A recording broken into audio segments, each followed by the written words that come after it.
Ассаламу алейкум, урматтуу телекөрүүчүлөр. Эфирде иман сабактары көрсөтүүсү. Сиздер менен мен студияда Зарема Женалиева. Бүгүн биз айымдар бүгүнкү коомдун ыргагында деген темада сөз козгомокчубуз. Студиябыздын коногу Мутакалим прогрессивдүү аялдар коомдук бирикмесинин жетекчиси Жамал Фронтбек кызы айым конокто. Саламатсызбы? Саламатчылык. Студиябызга кош келдиңиз. Рахмат. Айтып өтсөңүз, сиздердин прогрессивдүү аялдар коомдук бирикмеси биз билгенибизче көп убакыттан бери баягы мусулман айымдарына арналган долбоорлор менен иш алып барып келесиздер да. Баягы айымдар өз ордун таап, өзүн өзү өнүктүрүп, турмушта бир кесипке ээ болуп дегендей бир ушундай бир иштерди жасап келесиздер. Ошол жөнүндө айтып өтсөңүз. Эми биз бул иштерди көптөн бери жасап келатабыз, бирок былтыр ушул практика жүзүндө көрөлү деп 30 кичинекей долбоорду ишке ашырдык. Ошол долбоордо мисалы ноокатта биз 2 тигүүчү цех ачып бердик, айымдар ошол жерде иштеп атышат. Анан компьютерлик класстарды ачып атабыз. Андан башка дагы биз ошол өзгөчө түштүктө көпчүлүк азыркы биздин жарандар ошол ички тышкы миграция болуп Орусияга, Казакстанга барып иштеп атышат. Ошол убакта дагы тилди билбей кыйналып аткандар көп да.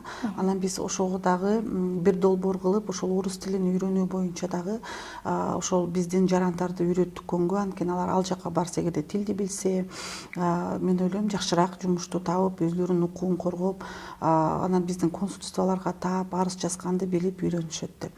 Анан биз ошол Чүй-Өрөндө дагы, Таласта, Бишкекте, Нарында дагы ошондой бир долбоорлорду кылдык. Ал жерде дагы тигүүчүлөр, ашпозчуну үйрөтүү, ошондой бир долбоорлор болуп атат. Анан былтыр биз жылдын жыйынтыгы кылып, ошол 30 долбоорго катышкан айымдарды чакырып, ким эмнеге жетти деп бир мониторинг кылганыбызда баардыгы ошол ашпозчу тамагын жасап көргөздү, тигүүчүлөр тикме кийимдерин алып келишти, мал семирткендер айтып беришти, ушинтип мал семиртип атабыз деп. Анан биз аларга жөн эле ушундай кылгыла дебей, ошол долбоордун башында аларга бизнес деген эмне, бизнести кантип түзүш керек, аны кантип үнөмдөш керек, бизнес проектти кантип түзүш керек, ошол үйүндө эле кожойке катары ошол үй кандай акчаны үнөмдөш керек, кантип колдонуш керек, ошол 3 кошелек принцибин үйрөтүп, канткенде акчаны үнөмдөш керек, кантип келечекке салыш керек, кандай билимдерди алыш керек деген көп окууларды үйрөттүк. Анан бул биринчи баскычыбыз болду. Анан биз ошол жерде көрдүк, көпчүлүк учурда эле азыр карап көрсөк, айымдарыбыз өтө активдүү болуп атат, каалап атат. Ошол себептен да биз ошол 2 жылдан бери дагы ошол айымдарды өзлөрүн да лидер катары сезүү, аларга билим алуу, ошол жергиликтүү кеңештерге өзлөрүнүн депутаттыкка коюу. Анткени азыр Кыргызстандын мыйзамы боюнча ошол жергиликтүү кеңештин өзүнүн бир бюджет акчасы бар да.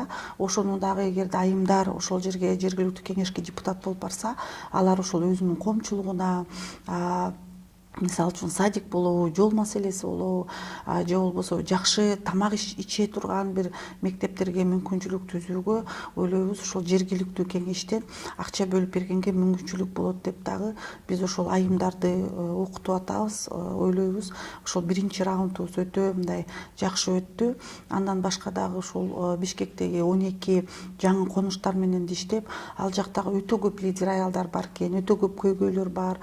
Анан аларга дагы ошол тренинг өтүп, окууларды өткөзүп, аларга түшүндүргөнгө аракет кылдык. Ар бир жакта жашап аткан жаран өзүнүн көйгөйүн чечүүгө, адегенде ошол көйгөйдү билип, анан ошону кагазга түшүрүп, анан ошону жазганды үйрөнүш керек да. Эгерде биз ошол деңгээлге жетсек, демек келечекте ошол айымдарды дагы жергиликтүү кеңешке депутат кылсак, мен ойлойм алар ошол өзгөчө бизде Бишкектин тегерегинде жаңы конушта өтө көйгөйлөр көп. Бирөөдө жол жок, бирөөдө свет жок. Анан ошол көйгөйлөрдү көтөрүп, жогорку кеңешке чейин жеткизип, мамлекетке жеткизип, ошонун кат түрүндө татынакай жазып, бюджеттерин эсептеп, анан өзлөрүнүн ошол жаңы конуштарына да донорлар чакырып, ошол мүмкүн бир меценаттарды чакырып, ошолор менен иш жүргүзгөнгө дагы үйрөтөлү деген ошол экинчи траншта биз бир өзүбүзгө бир мындай бир концепт сыяктуу кылып жазып алдык. Ошону дагы бир ишке ойлойм бир 2-3 жылда ашырабыз го деп. Эми бул Кыргызстан ислам мамлекети эмес, бирок 90% биз мусулмандарбыз. Ошон үчүн биз ошол Кыргызстандын жараны болгондуктан биринчи баш мыйзамга баш ийишибиз керек. Баш мыйзамда 16 16 жашка чыкканда аялдардын да эркектердин укугу бирдей. Эч ким бирине бири зордук зомбулук кылса мыйзамдын чегинде ага жооп беришет. Мыйзамдын жазылган атайын бир процессуальный кодекстер менен жооп беришет.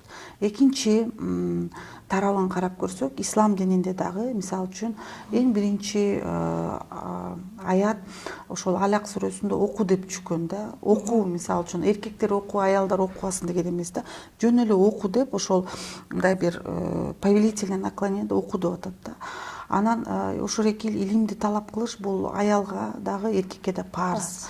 Демек биз мен ойлойм көпчүлүк учурда айымдар өзүбүз эле көп мындай жалкоолугубуздан, окугубуз келбегендигинен, анан мындай бир мага кереги жок деп эле бул позицияны алдырып койдук деп ойлойм да. Анан өзүбүзчө эле чек коюп, мүмкүн кээ бирөөнө жагат жөн эле үйдө жата берген, эчтеке кылбаган. Конечно, бул өтө бир жакшы позиция да. Анан экинчиден дагы мүмкүн ошол 20-25 жылдан бери дагы лидер аялдарыбыз чыгып, менин укугум ошол, мен динде мынуга укугум бар деп айта алган жокпуз дагы. Айтсак дагы бир-эки эле үн айтып атты да. Азыр биз дагы ошол мутакалим коому мына 2 жылдан бери мусулман лидер аялдарды биз дайындап атабыз, окутуп атабыз. Кудай буйрса бир жарым жылда сиздер көрөсүздөр. Ошол лидер аялдар бүт теледен, радиодон сүйлөп, айтып, мен ойлойм ошол экил бизде айтат го, чымчыкты сойсо да касапчы сойсун дегендей, ошол экил диний маселе, аялдарга тиешелүү маселени дагы мен ойлойм айымдар өздөрү айтыш керек да. Алар эмнеге укугу бар, эмнеге укугу жок. Анткени айымдар ошол жашоодо жашап атышат. Айымдар өздөрү аракет кылып, ошол диний жакта өтө көп, мисалы үчүн карап көрсөк, Айша энебиздикин карап көрсөк, ал ошол мисалы силерде мынакей момундардын бакчасы дейт, ошонун 2ден 3-үн ошо Айша энебиз бизге айтып жеткизген да. Азыр эгерде Айша энебиздин ошол кылган ишин азыркы доорго салыштырып көрө турган болсок, Айша энебиз мен бир эсептеп чыктым эле да, 17 илимдин доктору, профессору болмок экен да. Бул үй бүлөлүк маселеде, психологиялык маселеде, диний маселеде, теологиялык маселеде, акыйда маселесинде, ишеним маселесинде, ошондой эле экономикалык жакта маселелерди дагы. Анан үй бүлөдө дагы зордук, зомбулук, ошол маселенин баарын азыркы карап көрсөк, бул бир чоң нерсе да. Ошону Айша энебиз сахабаларга айтып берип, биздин доорго жеткизген. Демек, бул ислам дининде тыюу алынган эмес. Ошол эле Хадижа энебизди алып көрөлү. Хадижа энебизди алып көрсөк да, Хадижа энебиз эң биринчи аял, бул өтө бай аял болгон да. Ошол азыркы учурдагы бизнес вумен деп койсок болот да. Эми ошодо Сирияга барып өзү соода саттык кылып аткан аял, өзүнүн караваны болгонун эч ким жашыра албайт. Пайгамбарыбыз ошонун ошол караванын жетектеп барып соодасын кылып келген да. Бул тарых нерсе, тарыхый нерсе да. Азыркы учурга алып көрсөк, мүмкүн бул премьер-министрдин деңгээлинде экономиканы чечкен, же министр экономика сыяктуу бир чоң долбоорда ал убакта ошол Мекке шаарына бир эле мындай бир түшүп турган эл жашоого мүмкүнчүлүк болгон, бул соода саттык болгон да. Демек, ошол соода саттык менен бул Мекке элин дагы багып аткан, жалгыз өзүн эмес, канча адамды. Бул жерден дагы ошол, демек, аял киши бизнес кылса болот. Пайгамбарыбыз айткан, соода кылгыла, соодада береке бар деп. Ошон үчүн аял кишилер дагы соода кылып, анын бир деңгээлине өсүп, анан соода кылыш үчүн да билим алыш керек да. Анын да бир деңгээлдери бар. Анан аял кишилер ошо базарда сатып аткан, албетте буга өтө кайгылуу маселе, бирок айла жок, балдарын багыш керек. Биз азыр айтып атабыз, аялдар миграцияга кетишти, тентишти деп баарыбыз. Бирок аны ким тентитип атат? Аны эркектер тентитип атат. Анткени ошол 90-жылы Кыргызстанда ошол биз эгемендүүлүк алгандан жумушсуздук башталды, ички миграция башталды, тышкы миграция башталды. Анан эркектер болсо, биз Россияга барсак бизди милиция сабайт деген бир стереотиптүү бир ой жүгүрттү дагы. Анан аялдарга чаар баштыгын берди дагы, силер акылдуусуңар деп жиберип койду. Анан аял эмне кылсын, анан балдарын күйөөсүнө таштады да кетти темселеп. Анан бул жерде дагы мен ойлойм, биз ошол эркектердин дагы мындай бир үй бүлөнү бага турган, бир деңгээлге көтөрүп, бул сага парз, сен үй бүлөнү багышың керек, сен үйдүн кожоюнусуң. Эми жөн эле сөздөгү кожоюн эмес да. Ал ошол үй бүлөсүн багып, аялынын баркына жетип, балдарынын баркына жетип, аларды ыйлатпай, бир ушундай бир деңгээлди көтөрүш керек да. Анан жөн эле сөз түрүндө мен кожоюнмун дегенде бул күлкүнүчтүү нерсе да. Анан мен ойлойм ушул жерде дагы биз ошол айымдарыбызга дагы мүмкүнчүлүк беришибиз керек. Эгерде аларда мүмкүнчүлүк болсо, демек экөө тең иштеш керек. Экөө тең алдыга жылдырыш керек. Ошондо гана мен ойлойм динибиз дагы, мамлекетибиз дагы алдыга жылат да. Анан биздики көпчүлүк учурда эле азыр ошол диванный эксперт деп коем да менчи. Ошол масс-медиа, интернетте деле карасаңыз, диванда отуруп алып эле анан өзүлөрүнүн атын жазгандан да уялышат да. Анан ошончолук эле кыйын экен. Өзүнүн атын жазсын. Ишматов Ташмат мисалы да, же болбосо Берматова Айгүл деп өзүнүн атын, сүрөтүн коюп, коркпостон жазгыла. Фейсбукка да анан жок жөн эле мындай бир мен ойлойм бул колунан келбеген өтө мындай пас адамдар анан кийин эч бир иш кылып көрбөй эле диванда отуруп эле ар кимди сынап атабыз да. Дегенде бир иш кылып көргүлө жашоодо. Анан иш кылганда ошонун бир пайдасы тийсе, мен ойлойм ар бир адам рахат алат. Ошол пайдасы тийип, адам сүйүнүп атса, келип айтып атса, мына вот силер үйрөттүңөр, мен үй бүлөмдү багып атам. Бир аял бар эле бизде, өзү инвалид экен, анан азыр ошол биздин школадан өткөндөн кийин эмне кылсам болот, мен инвалидмин да деп эле бир колу жакшытып экен да. Анан эмне бар, ойлонуңуздарчы, силер бизнес кыла ала турган десе, мен сэндвич жасай алам дейт. Анда ошону биздин бизнес берип аткан тренерлер анда ошону өнүктүрө эле же ошону жазгыла деп. Азыр ага биз эки эме алып бердик, духовка. Өзү сэндвичтерин жасап, ичин таатынакай кылып, ага бренд жасаганды үйрөтүштү ошол школада, өзүнүн атын жазап, азыр мектептерге барып тапшырып атат да, жашынакай свежий кылып. Анан айтып атат, өткөндө жолуксак, мен уже өзүмдү өзүм багып атам, акча таап атам дейт.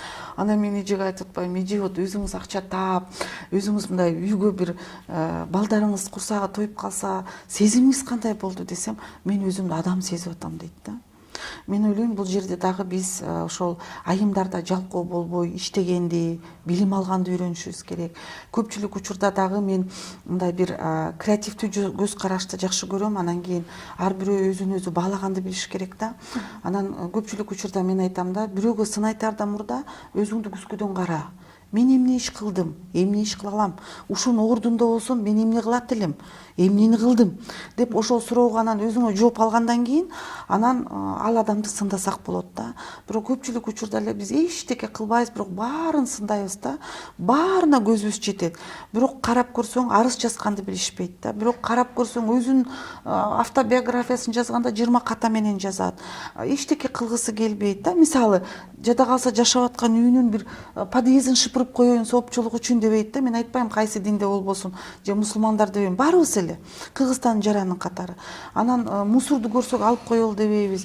Бирөөгө бир жакшы сөз айтып, бүгүн көңүлүн көтөрүп коелу, ушул динде бар эле, кошунам ачкабы токуп аны бир сурап коелу, бул динде деле адамгерчиликте деле бар эле деп сурабайбыз дагы, анан эле отуруп алып эле сындаганга мастер-класспыз да.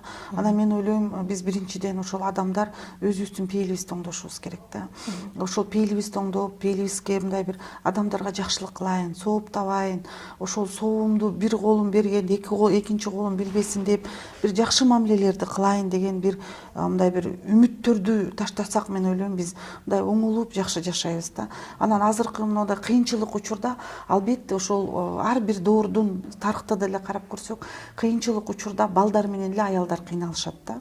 Азыр деле зордук зомбулук эмнеге күчөп атат? Жашоо кыйын болуп атат. Анан эркектер өзүлөрүнүн социопотребность эркек катары сезбей эле, анан ошол бир эркек менен мушташа албай эле келип аялын уруп атат, баласын уруп атат. Анткени көчөдө бир эркек турса, ал экинчи кол менен урат да аны. Ал таяк жеп калат. Аялын урса, ал бечара унчукпайт. Анткени ал алсыз андан. Ошон үчүн ушул жерде бир суроо пайда болду да, мендечи баягы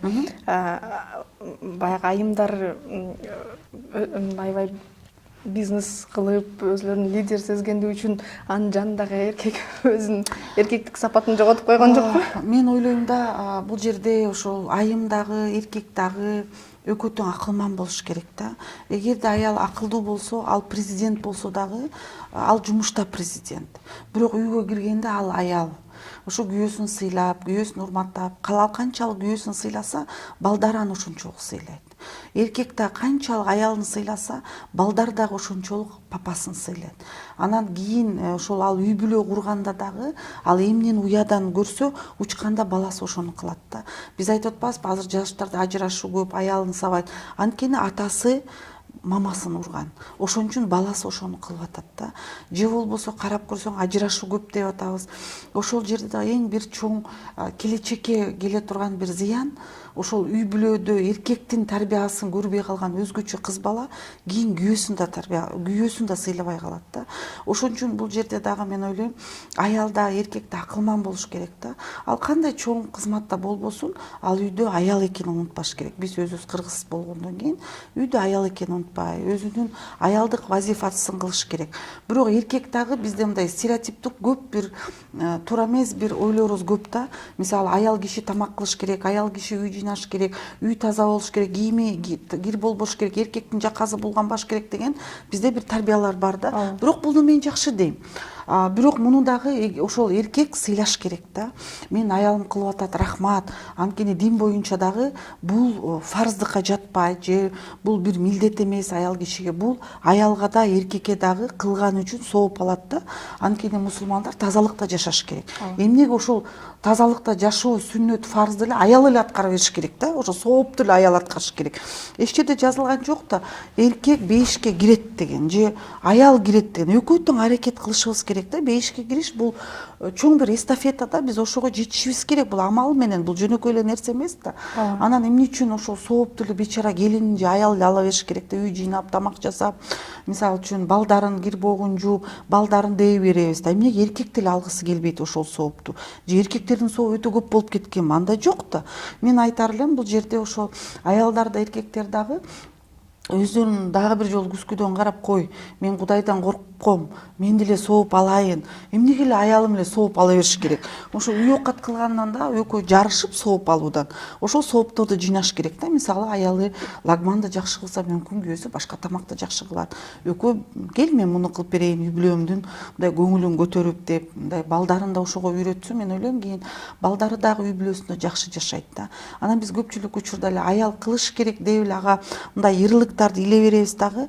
Бирок эркектин дагы бул кылыш керек. Мен мисалы көп эле дамбалалардын үйүнө барып калганда мен өзгөчө ушул Кимсан бажыны өтө сыйлайм да.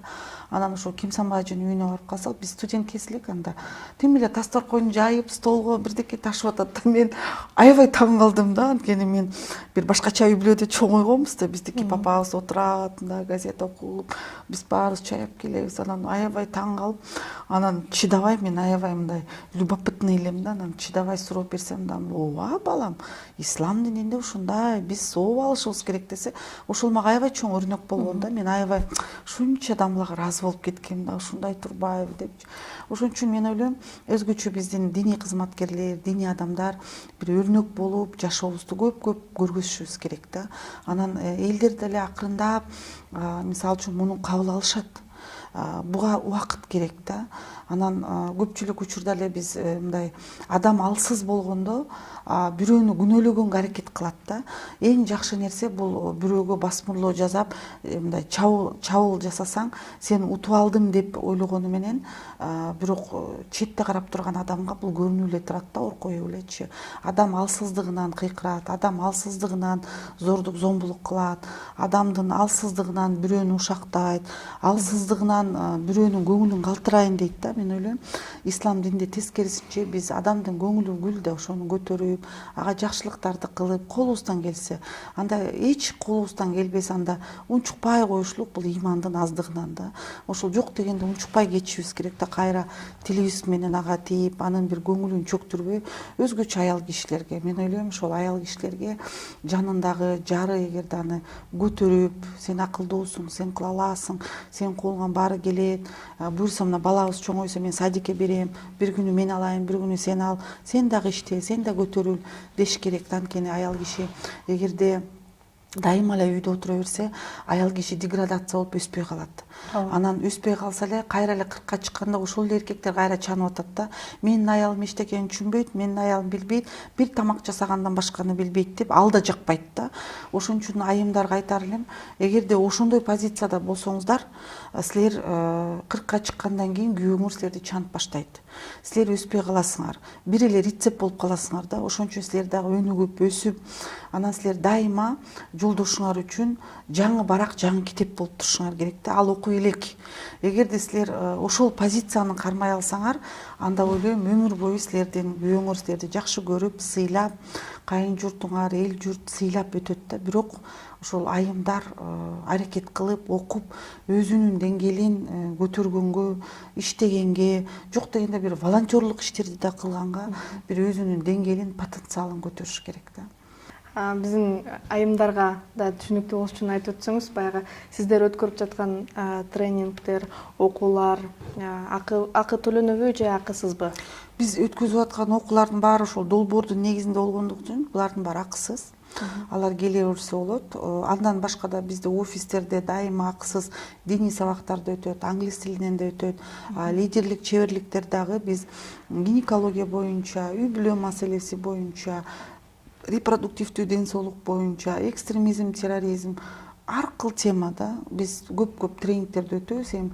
Мен өзүм мисалы 20 жылдан бери тренингтерди өтө берип, азыр уже аз болуп бүттүк. Анан ошол деңгээлде дагы биз азыр каалап атабыз айымдарды дагы лидер айымдарды бир өстүрсөк деп. Аны жөн эле өстүрүү эмес, биз азыр көрүп атабыз Туркиянын опытын. Зам муфти болуп айым отурат, Индонезияда уламалар кеңеши, аалымдар кеңешинде айым аял отурат, доктор наук профессор экен, декан экен теология факультетинде. Биз азыр аракет кылып атабыз ушул айымдарды чакырганга. Анткени мен уккандан бир көрмөк дейт, ошол айымдарды эгерде биздин Кыргызстанда лидер айымдарды окутса, аларды көрсө, сүйлөшүрсө, биз ойлойбуз алардын дагы мындай креативдик ой жүгүртүүлөрү, стереотиптик ой жүгүртүүлөрү, анан мындай бир стигма, дискриминация болуп жүргөн көп мындай бир стереотиптерин сындырабыз го. Адам каалоосу бар болсо, кандай гана жерде болбосун, мүмкүнчүлүктөр эшиги ар дайым ачык. Урматтуу телекөрүүчүлөр, ушуну менен көрсөтүүбүз соңуна келип жетти. Бүгүн студиябызда конокто Мутакалим прогрессивдүү аялдар коомдук бирикмесинин жетекчиси Фронтбек кызы Жамал айым студиябызда конокто болду. Убакыт бөлүп келип бергениңизге чоң рахмат. Ыраазычылык билдиребиз. Кийинки көрсөтүүдөн көрүшкөнчө салам алейкум.